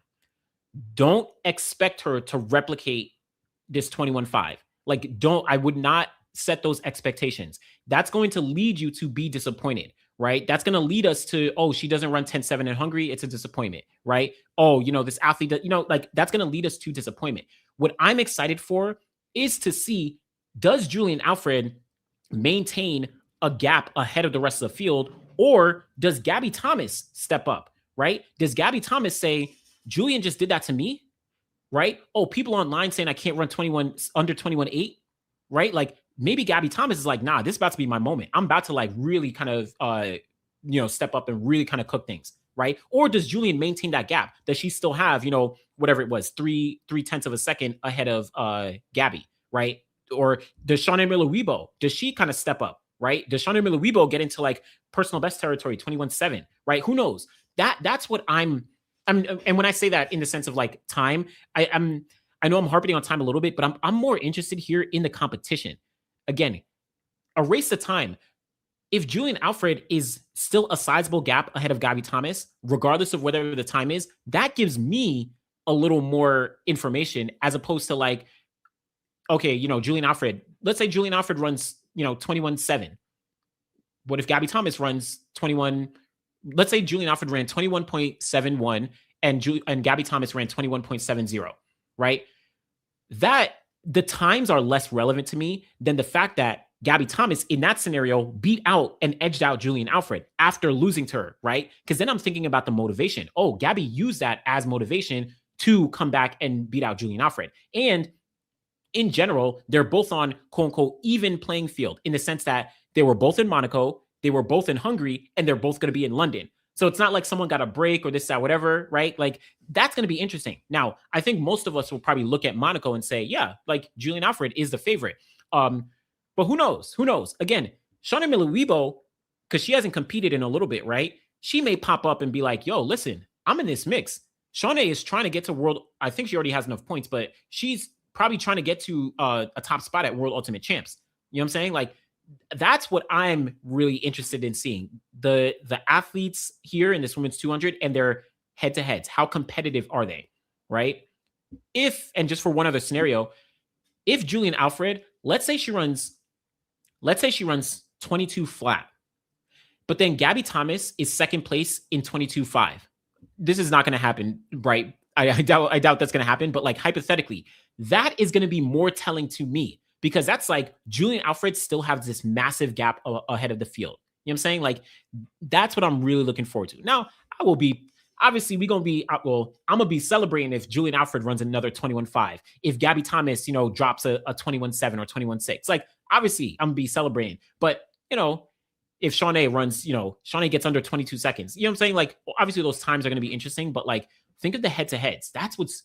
This era of 200 meter sprinting is kind of crazy. So shout out to the women here. What you call it? Anavia Battle. I'm looking to see how she kind of builds off what she did at the Hungary Continental Tour. Then you have, and same thing with Cambridge Sturgis, right? In terms of like how she's been progressing. She's going to USA's. But then you have the 3 British women. And yes, Quinn, you're jumping right onto that. So the Battle of the Brits will be interesting. If Dina beats Amy success here in a significant season's best, it'll strengthen my confidence that Dina can win the 100, 200 at Europeans. And you're going to have another one. But yeah, I'm actually, yes, let me just read this again. So if Dina beats success and Amy in a significant season's best, it will strengthen my confidence that Dina can win the 100, 200 at Europeans. Yeah, I think this will be interesting. I think that's my number one question. Number 2 question. My number 1 question, how will Dina Asher-Smith do here? What is her form going to look like? Is she going to beat out the other British women? And this is with all due respect, because I feel like she should be really up there, is that like I'm not looking at Dina as in the conversation with a Gabby Thomas or Julien Alfred or even Shauna Miller-Weibo anymore for the time being until I see it again. I'm looking at Dina as, can you hold your own against the rest of the British women, especially in Amy Hunt? Obviously, I'll talk about success in a second, but that's my number 1 question as it relates to the British women. Dina Asher-Smith, like, what does your form look like against these women here at home in the 200? That's my number 1. My number 2 question is, what does success Edouin look like? Because we saw her take down Amy Hunt at the British Champs. And I want to see if she's not only able to do it again, but even outside of like doing it again, just is she able to remain relatively consistent? Like how close is she to Amy Hunt once again? Whether maybe she loses to Amy Hunt, but maybe she only loses by 100th of a second, like she barely loses. That's going to be more telling to me for success because that's showing consistency after beating her out, right? And then Amy Hunt. Amy Hunt in general has been very consistent. So I'm actually not too. I'm actually I'm actually pretty confident about Amy Hunt going into the championship season. I think out of these two women, I feel the most confident in Amy Hunt's ability going into the championships. You know what I'm saying? So that's why she's not too big of a question. My number one question for the British women: what does Dinasha Smith look like, and how does she fare against the other two? What does success look like, more specifically in relation to Amy, because she just beat out Amy at British champs? And then Amy, I feel like is pretty consistent. You know what I'm saying? Like I'm pretty good, with Amy in general. And then to your second point, Coin, is that Amy beating the two will solidify her as the gold medal favorite at Europeans. Okay, yeah, that's true. Amy is also only doing the 100 at Commonwealth Games. Success beating them will place her as a medal threat at Europeans. Yeah, if Success beats these two women, that's going to be scary. And two women as Dinasha Smith and Amy Hunt. That's going to be scary. Like, that's going to be scary. So yeah, we'll see. We'll see. That's going to be very, very good. So we'll see. Dina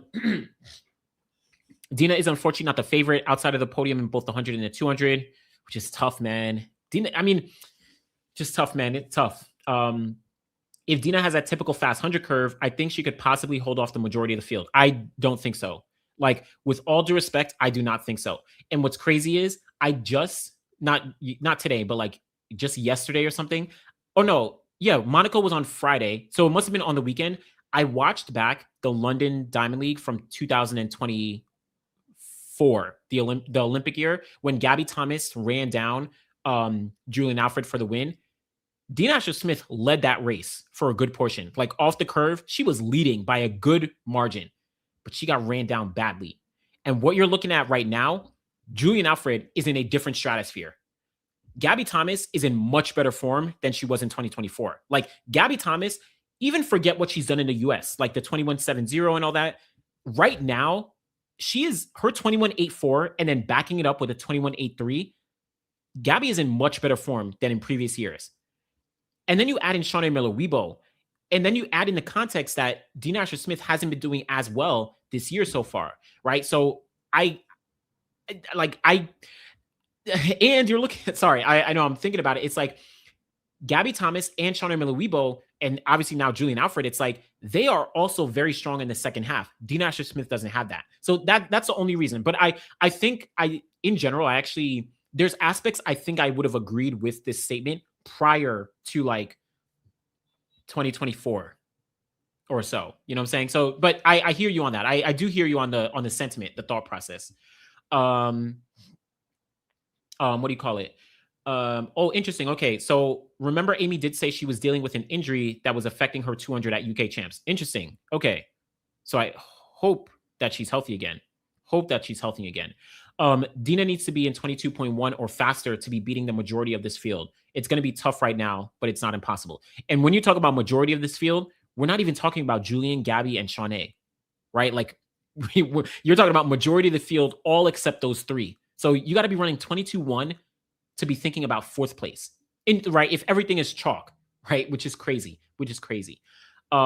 I know someone earlier. I do want to show. Oh yeah, you did say this. So Daryl just ran 11.18 in the 100 a couple days ago in the UK. So I wonder why she pulled out.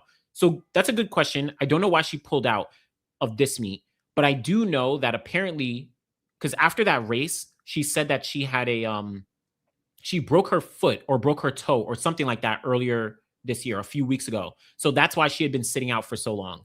And then she finally came back and ran 11.18, which is actually, all things considered, that's pretty good, considering if she, excuse me, if she broke her toe, or I forget what it was. Let me see if I could, I don't know. I forget what it was. I can't find it now. But yeah, I forget if it was either her toe or her foot, but like she broke something, which is why she hasn't competed all year. She did one race indoors in a 60.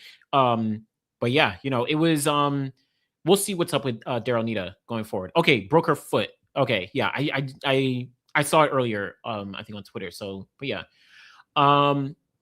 So we'll see. We'll see what happens with this women's 200. I'm very, very excited to very excited to kind of see how things play out across the board. But listen, man, it's gonna be tricky. Now, after that, let's move over and talk about we got a few other events on the docket. Men's 110-meter hurdles, this is another just stacked field. Basically back to back with what we just saw with the at the Hungary Continental Tour. You got Orlando Bennett, you have Samuel Bennett. Shout out to both Bennetts. Obviously Bennett is from Great Britain, but he's not like a top guy. Shout out to him with the being in the field. But Jamal Britt, obviously, Trey Cunningham, Enrique Lopez, you have Menendez, Jacoby Tharp, Cordell Tinch, like another stacked field, right? Absolutely stacked. So shout out to this men's 110 hurdles. I think the question is, for me, what does Jacoby Tharp look like against this field once again? I'm going to be honest, my two questions, Jacoby Tharp, I agree that he's a favorite, but like, I wonder just like what he looks like with this field again. Does he dominate this field just like we saw in Hungary? Or is it a little bit closer, right? Like, I don't know. The other question, I know obviously, I think Jamal Britt is going to be, solidly just like he was in second, assuming anything can happen in the hurdles. But I am keeping my eye out for Menendez. Menendez is very dangerous this year, like very, very dangerous. So, and then Trey Cunningham, I want to see the consistency again. Cordell Tinch has been getting better and better throughout the year. Very, very consistently making progress down. So Cordell Tinch is in the mix. I'm saying he's been looking good. And then the rest of the guys as they kind of continue to progress. So yeah, we'll see. That's the men's 110 hurdles. We also have the before I look at the men's 400, you have the women's 400. This is going to be another stacked field. This is a good field. This also has implications for European championships, right? So let me get this real quick. So with this women's 400, we have, So women's 400, you have Natalia Bukvietska, you have Roxana Gomez, you have Charlotte Henrich, the young, very, very young on the rise. You have Henriette Jaeger, you have Yemi Mary John. So you're looking at 1, 2, 3, and 4 implications for Europeans. But then you add in Paulino. Obviously, Paulino is a favorite. Like, this is foregone conclusion. The question is like not if she wins, it's like how fast does she run, et cetera, et cetera. And then you have Nikisha Price and Stacey Ann Williams. Both of them have been making some steady progress throughout the year. I think for me, it's like three different stories. Number one, how far ahead of the field is Paulino, right? Like, obviously, as I've been saying, Paulino is like racing herself and in theory racing the idea of like, I want to like bust through, and get some revenge from what Sydney did to me last year in terms of like, I had to run 47 seconds, but I still got silver. You know what I'm saying? So that's one. Sorry about that. Number two is the Jamaicans. So like, do they continue their progress, right? Nikisha Price making some steady progress throughout the year. Stacey Ann Williams doing the same, being very consistent. So that's a second story. And then I look at the European athletes. And shout out to Roxana Gomez as well. She's someone who I can never forget about. She made the Olympic final in 2021.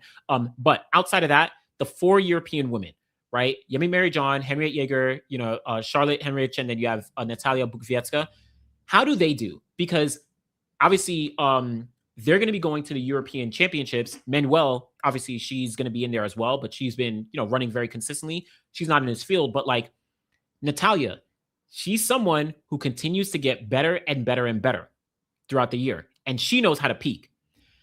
Charlotte, she is someone who's also been getting better. She's been a quick find, right? So Charlotte beat Keely Hodgkinson in the 400 heats at UK champs. And broke the Wales record. So a 30-year-old Wales record, which is crazy. So listen, that's good. Henriette Jaeger, she was really dominating, quote unquote, the top of the Diamond League. Well, yeah, like, those races in, what was it? In Rome and then in Norway, in Oslo. So, and she's a favorite for gold at the European champs. Yemi Mary John. So she ran this 49.85 earlier this year. She then went to UK champs. She finished second place to Amber Anning, right? Who's also, of course, in the competition as well, the discussion. So all of this is like, I'm looking at, and I'll say this, I think for European champs, Henriette Jaeger and Natalia, I think those two, along with Manuel and probably Amber Anning, I'd say I'm looking at them for the gold medals, like the gold medal contention. Charlotte, I think obviously she has ways to go, but like, could she be in the competition for a medal? right? Obviously, you add in the likes of like Leaky Clover and stuff. Yemi Mary John, I want to see if she is in contention for a medal, right? As well. That's what I'm looking forward to seeing. And how does she perform here? So yeah, oh crap, 44-year-old Welsh record is crazy, crazy. So yeah, so those are kind of the storylines. But shout out to the women's 400. I'll roll through so we can also get some of the questions. But men's 400 as well is going to be in the mix here. No Busang. So this is actually and yeah, 44-year-old record is crazy. That's like crazy work. Like what is going on? You know what I'm saying? But men's 400. Busang, he's taking a break. So we actually spoke about this last week of him, like, you know, is he running too fast, too early? Is he going to burn himself out? He literally is taking a full break until the end of August. I think the next time he runs is the Silesia Diamond League, which is like August 20 something. Like he's gone for over a month. So going back into training. So shout out to Busang. He's Colleen. He's taking a break. So here though, we do get Rai Benjamin, right? Charlie Dobson. We get Matthew Hudson Smith right back in the mix. All these guys. Caleb McRae. Shout out to Ben Jeffries. You have Bapu Ndori. So he maybe, I don't know if Ndori dealt with a setback or something, but I don't know. Ja'Cory Patterson and Dream Richards. And I know you said Rai should win this 400 race, right? I don't know if it's even on paper, right? Because who won at where were we at? Monaco Diamond League, right? It was Colleen, he won, obviously. But then Ja'Cory Patterson went under 44 seconds. Remember, Rai Benjamin didn't get under 44 seconds. It was Ja'Cory Patterson who did, right? Obviously, Busang was gone. And for context, Ja'Cory was in the Prefontaine race with Rai Benjamin. So it's not like, I mean, obviously, every athlete and every person is going to be a little bit different. But like Ja'Cory dealt with the same travel as well, right? Both going from Eugene all the way to Monaco. So I don't know, man. Like, I think this is what I think. And no, Rai is not running the hurdles. He's not running the hurdles this year. He's gonna jump back into the hurdles afterwards. Like he said, he wants to just like do things in the 400, the flat 400 this year. But for the 400 hurdles, he's gonna get back leading to the Olympic Games, like next year, and then back in the Olympics. Like he's a 400 hurdler. He's not transitioning to the 400 flat only for this year. That's no Worlds or Olympics. And I don't remember what Ja'Cory, I forget. Maybe someone could cross-check me, but maybe he got fourth because it was Chris Bailey was third after Colleen and Rai. Chris Bailey was third. I forget what Ja'Cory got. But all of this is to say, I think that Rai Benjamin, I would venture to guess, has a higher ceiling in the 400 than a lot of some of these guys. Matthew Hudson Smith, he's run 43.44, which is crazy. So I would venture to guess that Rai has a higher ceiling than a lot of these guys. But if we're looking at a race right now, because Rai has not reached that point yet, right? If we're looking at a race right now, I can't say that Rai is the clear winner. Like he's definitely going to beat out someone like Ja'Cory here, right? Or even shout out to Caleb McRae, right? Obviously, Caleb, he hasn't gotten there yet this year, but he's run 43 seconds. Matthew Hudson Smith is teetering on 43 seconds this year. And all of this, and even Jareem Richards, don't sleep on Jareem Richards, especially going to Commonwealth Games. I don't know about this race, but Jareem Richards is making a lot of progress this year. He is making a lot of progress. Don't sleep. But what I'm looking at is like in a race like this, Rai Benjamin, again, he has probably more, he has a higher ceiling potentially, but like any of these guys are capable of like dropping a fast time, right? And outside of just the time, they are more than capable of making it competitive. So I don't know. I don't subscribe to the idea that like Rai Benjamin is the favorite. Maybe he is, maybe, but like it wouldn't be a surprise if we see him win by a big margin, or if we see like if we see him finish third place, right? Like, or would it be crazy if you saw Ja'Cory Patterson run 43.8, if we saw Matthew Hudson Smith run 43.9 and Rai Benjamin run 43.9 or 44.0, right? Like, I don't think that'd be a surprise. So, you know, is what it is. But yes, don't sleep on Dream Richards. Don't sleep on Dream Richards. Okay, so let me see. I'll come back to World Ultimate Champs. Remind me afterwards of this comment once we finish this London preview. Remind me of this. The 400 meters has been underwhelming this year. The lack of sub 44 not sub 43. Sub 44 is worrying. I don't think it's worrying at all. And honestly, I think we take for granted how fast 43 seconds is, right? Like 43 seconds in any capacity is very fast. The Olympic years spoiled us, definitely, with all the, if we had 5 guys run sub 44 seconds. But I like the competition. I feel like there is still high quality competition. Outside of Kebinatsipi, you have a whole bunch of guys who are in that, you have a whole bunch of guys who are in that 43 high. And I'm just going to actually bring this up real quick. Like just right now in 2020, 2026, you have a whole bunch of 400 meter guys who are literally in that 43.9 to like 44.1 range. Like a whole bunch of them. We just saw Muzala Samukonga run 44. Yeah. So look at what we have so far. We have Zakiti Nene 43.8. We have well, I'm gonna skip some of the NCAA guys, but Ja'Cory Patterson 43.9, Muzala Samukonga 44.02, Chris Bailey 44.06, Matthew Hudson Smith 44.09, Ryan Benjamin 44.1. So you have a whole bunch of high quality guys who are in that mix of like, okay, we are actually making things competitive. Right. And then you obviously have Colleen Kebinatsipi with 43.4, Samuel Ghazi up there as well, 43.3. So I think to me, it's exciting. I like the competition, but I do respect this idea, to be fair, right? That idea that like, I wouldn't say worrying. Worrying seems a little extreme, but the race in general is like wide open. The 400, I think, is relatively wide open behind Colleen. Oh, he's trolling? Okay. I guess. But yeah, okay, so let's see. So the potential is there for Rai, but it seems like he's a slow builder for global championships rather than dropping insanely fast times all the time on the circuit.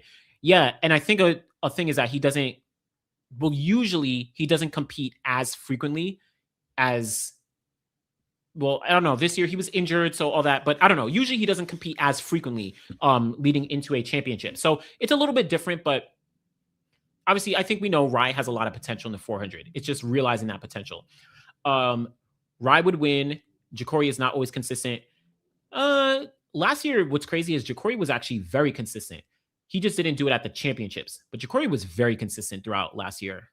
But yeah, we'll see. Ja'Cory and Matthew Hudson Smith are the faves. Yeah, Ja'Cory has a lot to prove. There's an aspect there, maybe. A lot to prove, maybe. But I think Ja'Cory had a very good 2025 season. It just, the world champs didn't go his way. But granted, he was also the only American to make that 400 final. So I don't know. Hey, going to be there at the London Diamond League for the second year in a row. I hope Oblique don't let me down. Hey, again, we obviously we just spoke about that 100. It's not going to be easy, but yeah, it should be fun. One day I'm going to make it out to London. This year I wanted to come out to London Diamond League, Commonwealth Games, European champs, but like my whole, like my things changed in just like life and stuff. I got more I lost some time, I'll say that, in terms of just like I have other things I'm doing, so some other work things. So yeah, one day though I want to make it out to all those meets. The London Diamond League looks crazy. Yeah, times don't matter, like all that. And I'll say this, times do matter, but I don't want us to get caught up in that, because that will also lead to disappointment, right? Like if someone, I would be, this may sound crazy. I don't know if this is going to sound crazy. I actually would be so excited if we saw 4 guys cross the line, all running between 44.0 to 44.10, right? Like 44 flat to 44.10. If like 4 or 5 guys cross the line, that to me would be an insanely exciting race. Versus if we see someone, I guess, like, yeah, it'd be like, hypothetically, if Ryan Benjamin ran 43.5 and won the race, I'd also be exciting. But then if second place is back in like 44.2, like, I don't know, it'd be a little more mixed. So I don't know. I like the competition, and I don't want to always get caught up on the times so that I don't end up being disappointed. You know what I'm saying? But yeah, I ain't mad at it. Okay, let me roll through. I'm going to talk about the women's 800 in a second. Rai could win. Ja'Cory and Matthew, not always consistent. It's anybody's race. I think it's anybody's race. Okay. I think when he said lack of sub 43s, I think he meant sub 44s, but I don't know. Okay, let me Charles Dobson. He could Charlie Dobson. He could upset the field. He won last year in London. Yeah, could be. Okay. Just a couple others here to roll real quick, and then I'll get into just some any other random questions? I'll come back to the women's 800 in a second. Women's 400 hurdles, pretty much the same field we just saw in Hungary, but add in Carson Warholm in here and add in Ezekiel Nathaniel. So I'm excited to see how this actually does play out, because we haven't seen the 400 hurdle guys in a while. So until this Hungary meet, and then now in London. So shout out to these guys here. No Santos, he's going to be coming back, I think, later on, which is pretty dope. Look out for Alexander dos Santos. I think he's going to do something special at the end of the year. Women's long jump, we do have another decent, well, not decent. This is a strong field. Let me stop playing. Claire Bryant, Agata de Sousa, you have Lucy Headway, you have Larissa Iapicino, who just got the new personal best. Hillary Kapcha, you have Linares, right? Won a medal at the World Indoors. Malaki Mihambo, Jasmine Sawyers, and then you have Vermin from Romania. So good women's long jump field. I'm excited. I'll have my eye on this here as well. And then the last one to look at is just the women's 800, as this is going to be interesting. Shout out to Preet and Chris on City Smack podcast. They kind of broke down. They actually did a whole London preview, so definitely check that out. And they broke down the women's 800 field here. But what I'm looking forward to seeing is like, okay, I guess 3 people. Number one, how does Femke Bol do? So Femke Borders Bol, she of course she's been having a legendary, entrance into the 800. So how does she actually do in a race like this? Does she replicate this 155? Does she go even faster? Right? Or does she follow, just the pace of everybody else? How does Keely do? Now, this was billed, I think is maybe hard, but previously was billed probably as a world record attempt, right? 1 second. It was billed as a world record attempt, but there's questions now because of Keely messing up her knee, right? Having a fall in practice. And then that led to her finishing second place and not doing as well at the Prefontaine Classic behind oh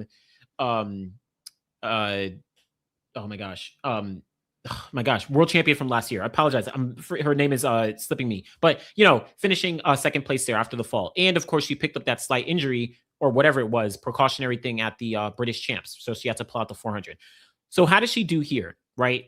Unless she was really, really injured, she wasn't going to pull out of this race. This is London Diamond League. Oh, yes, Lillian O'Dira. Sorry, I don't know why I forgot her name. Lillian O'Dira beat Keely at the Prefontaine Classic after she had been out for some time, right? And she just stepped right back into the field. So I think the question is, okay, how does Femke Borders Bol do here? How does Keely Hodgkinson do here, right? Is it still I don't know, does she go for whatever pace they're trying to get? Are they trying to get world record pace? Who knows, right? Does she specifically go out really, really fast? How does Georgia Hunter Bell do here as well, right? So that's another one where I'm like, okay, that's going to be interesting because she's in some good form.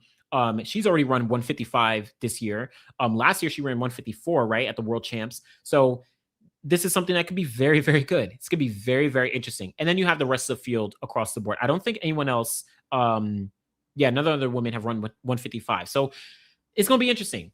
It's going to be interesting. And all I know is that Femke is getting a PB. She legit might.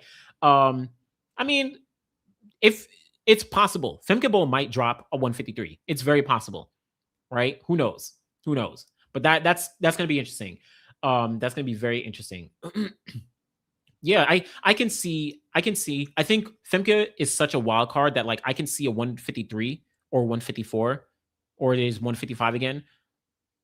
But I'm also interested to see kind of her tactics, once again, because the race that she had in wherever it was behind Audrey Vero, I think that was a very, very interesting race in terms of her obviously not being able to hold pace with Audrey, because that just wasn't happening in that situation, but showing that she has some real skill in this 800. So, we'll see. But that's the 800 overall.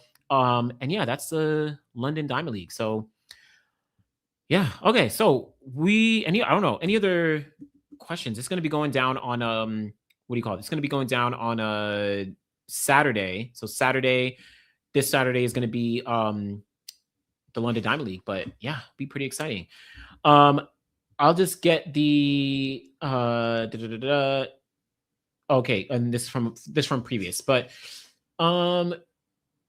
okay. Oh, you said like 5 men have gone sub 44. Imagine that in 100. Y'all would go crazy and call it the worst era of track. Oh, wait. Imagine it's in 100. Oh, I see what you're trying to say. Nah. You're dead. No. I mean, no. I don't know. I think we're all over the place. But I respect the opinion. I'll say that. I respect the opinion. But okay, so overall, oh yes, World Ultimate Champs. My bad. Thank you for reminding me. I almost forgot. So, World Ultimate Champs. So, can someone explain how athletes qualify for World Ultimate Champs? Absolutely. So I'm gonna bring this up on the screen. Because I hold up. Ultimate Champs. I know that I have this. I'm gonna put this on the screen in 1 second. Give me 1 second. Okay, so if we have it here, cool. No, that's not great. Let's see. This is not good. Okay, let's just do this. I'm just gonna do this. It's gonna make it a trillion times easier. I'm gonna put this on the screen in 1 second. Okay, so here's how you qualify for World Ultimate Champs. Throughout this year, all the way between 16 athletes in the sprints, and then also in different events. It depends on the event, but like for example, in the 1500, you get 12 athletes, right? In all the sprint events, you get 16 athletes. I think in the field events, you get 12 athletes or 8 athletes. Wow. Okay. So field events, you get 8 athletes. But whatever the number is, and we'll just go with the sprints for the time being, and we'll use the men's 100 as an example. So 16 athletes between September 2025 all the way to September 1st, 2026. So effectively, it's like the Diamond League final from last year, I think, or World Champs. Let's just say World Champs. I forget exactly, but let's just say from the end of last year, including the World Championships, all the way to September 1st of 2026. So right before the Diamond League final, that's your qualification period. So you will compete in a whole bunch of meets. You'll run a whole bunch of times. You'll do all kinds of things. And what you're trying to do is to increase your ranking points so that you can get into the top, in this case, 16 or top 12 or top 8, depending on the event. So this tool here, this World to World Ultimate, based on the different event, you can see the athletes who have been making progress and who are currently in the top 16. Now, before top 16, you also have 2 athletes who get you'll have 3 athletes who get a wild card, but 2 for now. The first is the reigning Olympic champion. So Noah Lyles is the Olympic champion in the 100 meters. So you get a wild card there. Oblique Seville is the reigning world champion in the 100 meters. He gets a wild card there. And then, yes, your point is correct. The Diamond League winner from this year, so whoever wins the Diamond League at the end of this year, they also get a wild card to the World Ultimate Champs, right? Yeah. Oh, okay. 2025 Diamond League final was late August, just outside the window. Okay. This is why I got confused, because the 2026 Diamond League final is outside of this window of like the qualifying, but whoever wins it will actually get a wild card. So let's say you win 2 things. Let's say you win the Diamond League final this year, you get a wild card to World Ultimate Champs. But let's say you finish second place, those points at the Diamond League final don't count. So you have to do it before September 1st. And so right now, like I said, those athletes have a wild card. Everyone else is in the rankings quota up to the top 16. And your points are accumulating throughout the year. So for example, if you look at Kenny Bednarek in the 100 meters, you can see all the meets that he competed at that actually, and it's your top 5 best marks. You can see the meets that actually get you the points that are accumulated here. So, all these different points. So from the World Champs at last year, 2025, he ran a bunch of Diamond Leagues this year and stuff like that. You know what I'm saying? So that's what you get. And the formula for actually like the points accruing and the world rankings, it's complicated, right? So if you finish like, let's say you finish second place, actually a good example, right? Jordan Anthony finished second place at the Diamond League in Monaco. That got him a lot of points, even though he finished second, versus if he won the Tom Jones Memorial 100 meters, he's not going to get as many points, even though he won the Tom Jones Memorial, because that's not as big of a meet, right? So that's the thing. So yeah, the system is the points and values and all that is kind of tricky, but I always just come here. And then yes, to your question, so more than yeah, exactly. So you answered. So more than 3 people can represent a country if they are on the top 13. Yes, 100%. As he noted, appreciate the answer in the question. 16 could come from the same country in theory. A good example of that right now actually might be the men's 110 hurdles, because it's not 16, but look at the top. This is actually crazy. Look at the top athletes for who are in the rankings right now. So Grant Holloway, he's a defending champ. Cordell Tinch, he's a defending world champ. Then you have Jamal Britt. Then you have, and my bad, I'm just going to take this off screen so we can see. Then you have Jamal Britt. Then you have Jacoby Tharp, right? So that's 4 Americans already. Then you have Trey Cunningham. That's 5. Then you have Jamar Marshall. That's 6. You have okay, so you have 6 athletes from the United States in the top 16. They can all go. If they can all go. You know what I'm saying? Like that's how it works. So yeah, so yes, more than what do you call it? More than 3 people can represent. So it's not like the regular world champs or the worlds or the Olympic Games or anything like that. The mixed 4x1 is on day 1 before the 100 meters. Do you think we'll see the top 100-meter athletes skip the relay in order to focus on their individual events like we see with the 400-meter runners in the mixed 4x4? What I suspect is that countries will send dedicated mixed teams. I think that's what's going to happen. They'll send dedicated mixed teams, and then maybe in the is it straight final? Is it straight final at the World Ultimate Champs for the relays? Do they not have heats in final? If it's straight final, then I suspect a lot of countries are going to send dedicated mixed teams. And then some of the top athletes won't run if they're in individual events. That's what I suspect. Mm-hmm. So yeah, so that's what we'll see. Yeah, do you still work for Sidious? Yep, I still with Sidious. So shout out to the Sidious people, Sidious guys. As I said, go into they did a podcast kind of breaking down the London Diamond League. So definitely check out the Sidious Mag podcast. And this is a good point. The Diamond League wildcard, that's a good point. Well, Diamond League wildcard is basically useless. If you made it to the Diamond League final, you are probably in the top 16 anyway. This is a good point. This is actually a good point, because now that I'm thinking about it, not only if you win the Diamond League wildcard, you're probably in the top 16, because to get to the Diamond League final, you had to have been competing on Diamond Leagues throughout the year. But then it's also not a case where, like, if you have a wild card, that opens up another spot, right? That it doesn't work like that this year. So that's actually a good observation. That's actually interesting. Yeah, I don't know. Yeah. Okay, so for the relays, I think it's a semis at the start and finals at the end of day 1. Okay, yeah, I think they're just going to use dedicated teams for the relays for the mixed relays at World Ultimate Champs. Then I doubt they're going to. Yeah, I can't imagine them doing. I can't imagine the top athletes doing all that unless they're like, I don't know, maybe depends. It depends on what athletes are maybe doubling, maybe are not. I don't know, but we'll see. Oh, never mind. The mixed 4x1 is a straight final at the start of day 1. Oh, so yeah, I'm just skeptical that the top athletes who are competing are actually going to run it. Maybe the mixed 4x4 if it's at the end, but I don't know. I'm curious to see how World Athletics treats the athletes from hotel accommodation to express to the in-betweens for World Ultimates. Hotel accommodations to expenses to the in-betweens for, that'll be interesting. I mean, is it like white glove service? I suspect they're just going to treat it like a regular World Championships, like just like as they always do for athletes. You know, athletes, they go there, they stay in hotel. Like, I don't think it's going to be any more glamorous than what they already do for World Championships. That's my suspicion. But then again, they are making this into a big thing about athletes, and it's a smaller event, right? Only 3 days. So I don't know. It's actually a good question. It's a good question. Okay, yeah, legit first event of the championships. Yep. So that's a mixed 4x1. Okay, and why does the Diamond League hold more weight than the other track meets?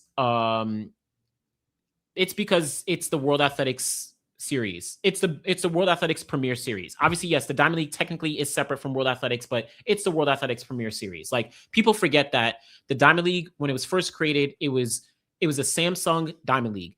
Then Samsung dropped off, I think in 2012, if I'm correct, and it became the IAAF Diamond League, which is World Athletics, and it held like that from I think 2013 or 2012 all the way until 2020.